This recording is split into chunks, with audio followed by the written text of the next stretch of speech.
춘내 불사춘. 봄은 왔지만 봄 같지 않다는 뜻입니다. 국회에서 김영란법을 통과시켰지만 혼란은 여전합니다. 국민들의 뜻은 무엇일까요? 만연한 부패와 비리의 사슬을 끊고 투명한 사회를 만들자는 것 아닐까요? 진해에는 일제 강점기 당시 지은 건축물과 시설들이 많이 남아 있습니다. 창원시가 진해에 남은 일제 잔재들을 중심으로 75억 원을 들여 관광 사업을 서두르고 있는데요.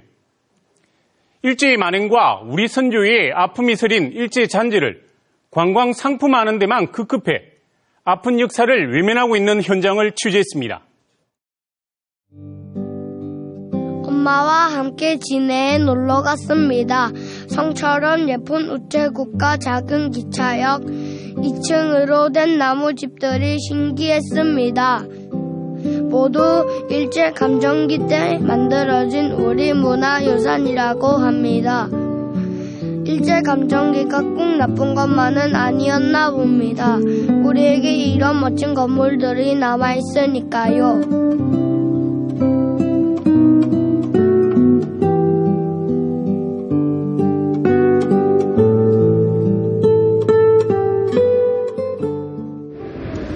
올해로 광복 70년.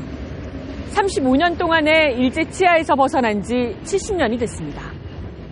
그런데 일본이 남기고 간 흔적들은 지금 어떻게 됐을까요?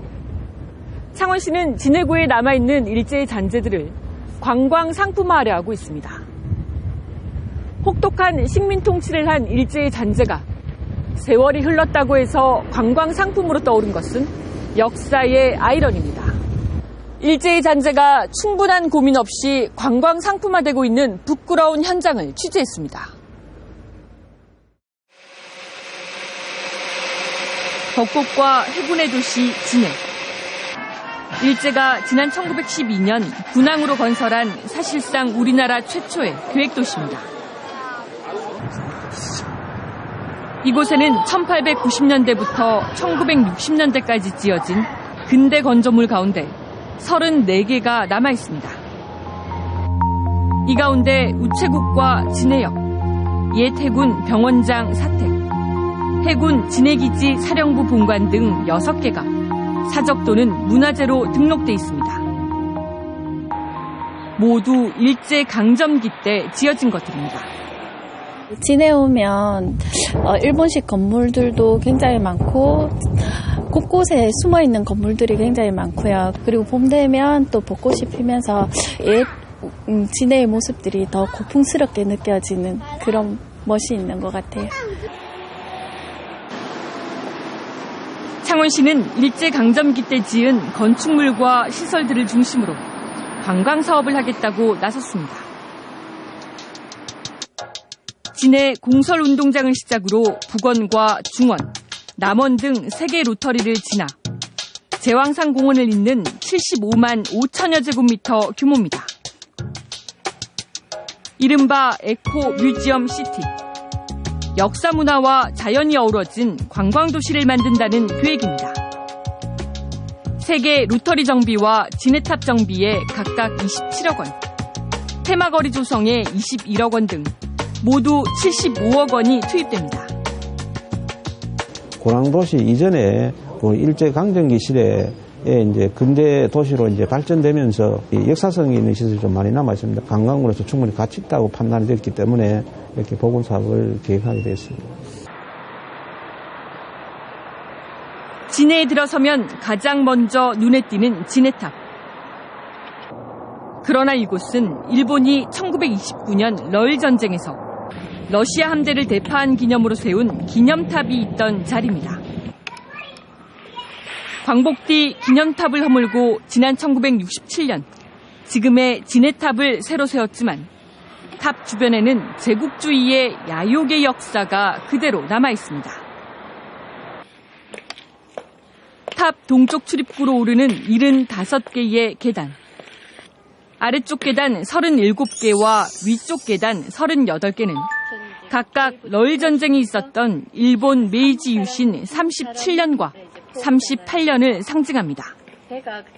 이 계단은 처음에는 이 제왕산 공원에 일본의 해전 승전 기념탑, 러일 전쟁 승전 기념탑을 만들 때 만들었던 계단인데 해방이 되면서 이 계단의 의미를 모르고 이때까지 사용이 되어 왔습니다. 이곳을 이용하는 시민들에게는 달갑지 않은 사실입니다. 몰랐어요. 안타까우면서도 또 뒤서서 역사를 또 알아야 하지 않나라는 생각도 들고 그래요. 창원시는 이 진해탑 정비 사업에 27억 원을 투입할 예정입니다. 탑의 정상까지 오르는 엘리베이터를 최신식으로 바꾸고 전망대 외부에 차광시설도 설치할 계획입니다.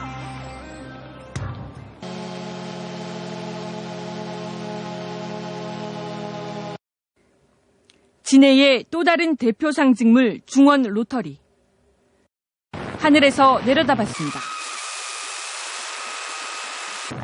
둥근 광장을 중심으로 정확하게 8갈래로 나뉜 도로.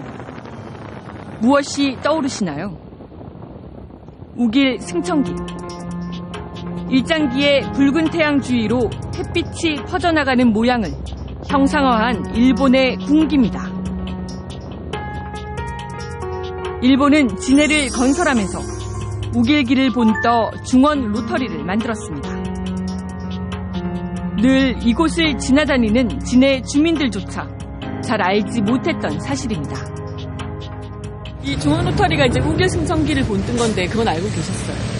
몰랐는데 그 얘기를 듣고 나니까 그러면 뭐 그런 걸 우리 역사 관광지로 만들면 안 된다는 생각이 들죠. 그건 우리가 몰랐으니까.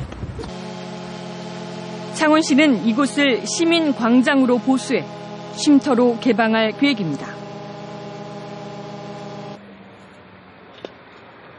중원 로터리 옆에 우뚝 솟은 러시아식 건물은 1912년에 세워진 우체국입니다.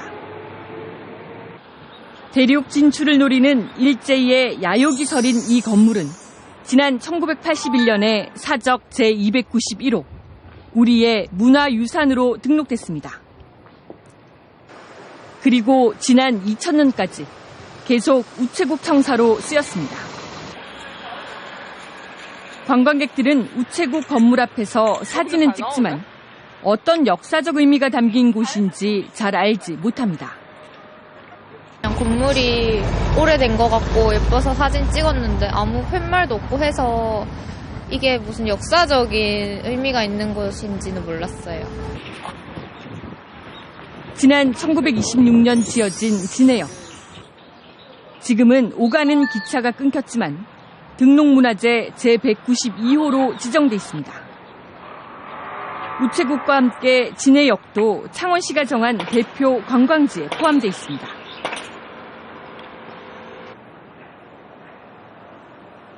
진해 거리 곳곳에 남아있는 적산가옥들도 관광 상품입니다. 일제 해군 병원장 사택이던 이곳은 지금은 식당이 됐지만 일본식 집과 정원이 옛 모습 그대로 남아있습니다. 역시 등록문화재 제193호입니다.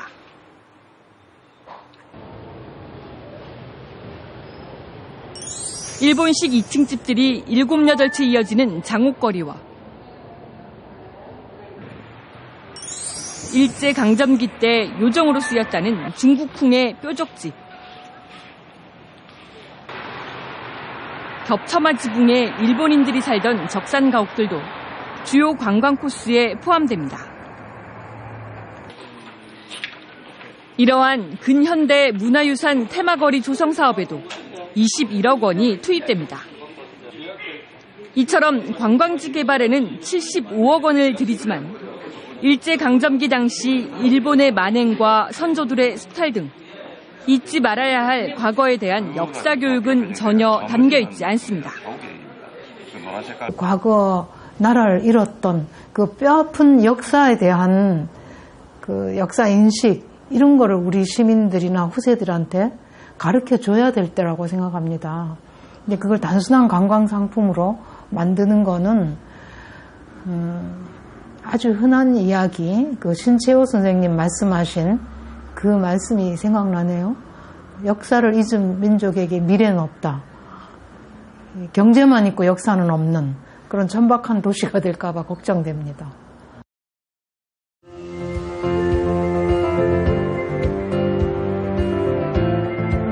지난 2007년 우리나라 최초로 근대 역사문화 사업을 시작한 인구 27만여 명의 도시 전북 군산. 군산항을 통해 기름진 호남 평야의 쌀을 빼앗긴 일제 수탈의 한스러운 역사가 도시 곳곳에 남아있습니다. 군산시는 일제가 남기고 간 건축물 170여 개를 복원해 근대 역사 문화거리를 조성했습니다. 이곳은 지금 해마다 40만 명 이상이 찾는 관광 명소가 됐습니다. 일제 잔재를 상품화한다는 논란을 잠재우고 관광 명소로 거듭날 수 있었던 비결은 무엇일까요? 군산시가 지난 2011년 만든 근대 역사 박물관.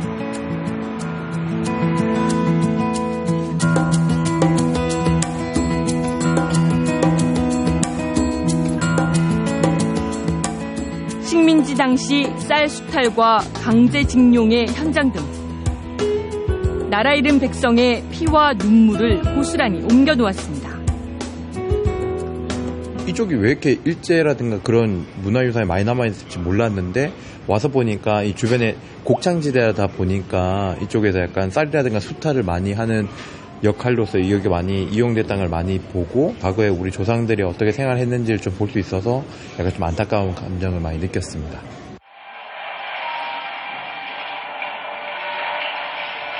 어린아이들은 쌀 수탈을 주제로 한 만화 영화와 체험을 통해 당시의 아픔을 배웁니다.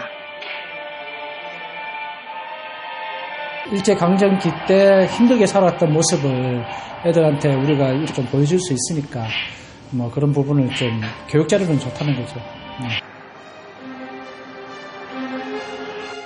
나라를 잃었던 자들아 그날을 기억하라. 1910년 8월 29일 경술 국치. 옛 조선은행 건물은 나라 잃은 서러운 삶과 일제의 만행을 담아내고 있습니다. 우리나라에서 일제 잔재가 가장 많이 남아있는 군산. 군산시가 만든 것은 관광 상품도, 문화사업의 대상도 아니었습니다. 후손을 위한 역사 교육의장. 군산시는 다시는 나라를 빼앗기지 말자는 교훈을 미래 세대에 전하기 위해 일제 잔재를 복원하면서 동시에 박물관부터 지었습니다. 역사 교육의 장으로 자리 잡으면서 국내외 관광객을 자연스레 끌어들이고 있습니다. 역사와 특히 교육 부분에 굉장히 중점을 뒀습니다. 우리 한민족이 얼마나 큰 고통을 겪었는가를 보여주는 교육의 공간으로 만들려고 노력을 많이 했었고요. 사실 관광 부분은 저희가 교육에 중점을 두다 보니까 당연히 따라오고 있는 그런 지금 현재의 상황을 볼 수가 있습니다. 군산시는 또 당시 3.1 만세운동이 일어난 지역의 한 교회 건물을 사들여 일제강점기 때 저항 기록을 담은 기념관으로 조성했습니다. 우리 자라나는 후손들에게 역사 인식을 시키고 앞으로 우리 대한민국이 일제 그런 역사, 비극적인 역사가 있지 않아야겠다. 그런 교육을 해가지고 튼튼한 대한민국을 만들어야 되겠다. 이런 취지에서 이 3.1운동 기념관을 만들게 됐습니다.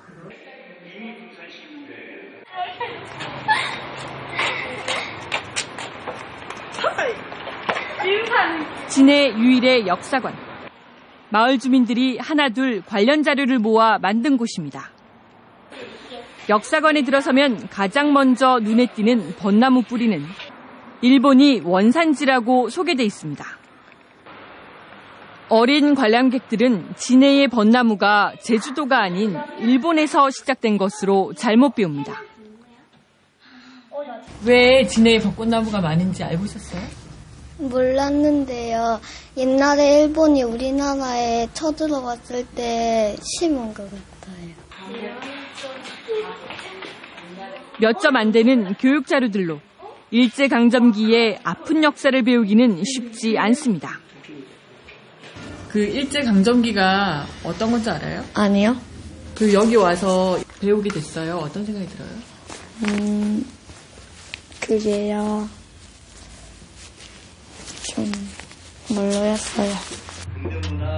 역사관에 비치된 한 장짜리 작은 설명서. 진해는 1912년 일본인이 설계했고 현재의 중원 로터리를 중심으로 시가지가 만들어졌다는 간략한 설명이 전부입니다. 일반 마을 주민들이 역사 교육을 하기에는 자료도 공간도 인력도 턱없이 부족합니다.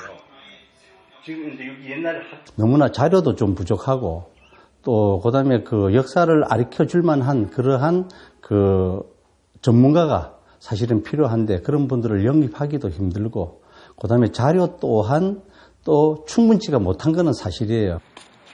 창원시는 공공근로로 일하는 10여 명의 관광 해설사들에게 역사 교육의 역할을 떠넘기고 있습니다. 일주일에 사서 몇 가지는 사서 일단 관광 해설사들이 있거든요. 그다음에 또 구랑마을 역사관이 있기 때문에 아픈 역사도 선조들이 견디며 살아낸 소중한 역사의 한순간입니다.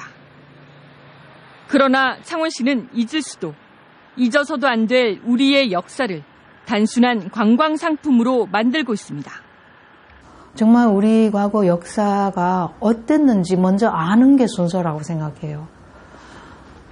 어떤 수탈을 당했고 어떤 강제동원 속에 어떤 뼈아픈 이 고통과 문제가 있었는가를 먼저 학습하고 알아가는 그런 어떤 이 지자체 차원의 뭔가 정책이나 어떤 토대가 만들어지면 좋겠고요. 일제 잔재, 즉 아픈 역사도 우리에게 중요한 어떤 교훈이 되고 우리가 배워야 할 역사죠. 하지만 지금 그걸 이렇게 부활시켜서 관광 상품으로 만든다거나 어떤 그 실물 자원화하는 과정에서 조금 이제 우려스러운 게 역사적 검증이 제대로 됐는지. 6일 승천기를 본떠 만든 진해 중원 로터리를 가운데 두고 위로 북원 로터리에는 충무공 이순신 장군의 동상이, 아래로 남원 로터리에는 백범 김구 선생의 친필 시비가 세워져 있습니다. 외적과 일본에 맞서 목숨을 걸고 조국을 지켜낸 충무공과 백범 선생입니다. 2015년 오늘 창원시의 일제잔재 관광화 사업을 어떻게 보고 있을까요? 역사를 잊은 민족에게는 미래가 없다는 신채호 선생의 말을 되새겨봅니다.